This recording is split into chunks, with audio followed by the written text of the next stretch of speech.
Oui ou non, êtes-vous d'accord avec le changement de statut de la Poste? C'est la question qui est posée à travers cette vaste consultation nationale dont le point d'orgue aura lieu le samedi 3 octobre. Ce jour-là, chaque citoyen pourra participer à ce référendum, sans valeur juridique, mais à haute teneur symbolique. Dans le Puy-de-Dôme, le comité organisateur rassemble près de 60 syndicats, associations et partis politiques, les opposants à la transformation de la Poste en société anonyme et qui redoutent à terme une privatisation pure et simple. À la ville, comme ici à Cournon, comme à la campagne, à Châteldon par exemple, les mairies se mobilisent depuis le début de la semaine pour organiser ce scrutin qui pourra également se dérouler par correspondance ou au gré d'urnes qui circulent toute la semaine sur les marchés. Dans le Livradois-Forez, sur une centaine de communes, plus d'un tiers adhèrent déjà à cette opération de votation citoyenne.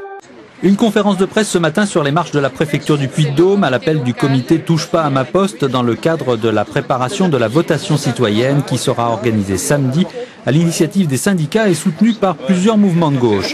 Une manière de rappeler le rendez-vous du 3 octobre et d'afficher le soutien de certaines municipalités qui seraient déjà une soixantaine dans le Puy-de-Dôme à avoir décidé de s'associer à l'organisation de ce vote. Objectif, obtenir un référendum national. Les résultats définitifs ne sont pas encore connus, mais la votation citoyenne lancée par le comité national contre la privatisation de la Poste a semble-t-il trouvé son public. Un peu partout en France, des mairies, des maisons de quartier, des salles des fêtes ont accueilli des urnes et pas mal de votants. Quiconque pouvait se prononcer pour ou contre la privatisation de l'entreprise.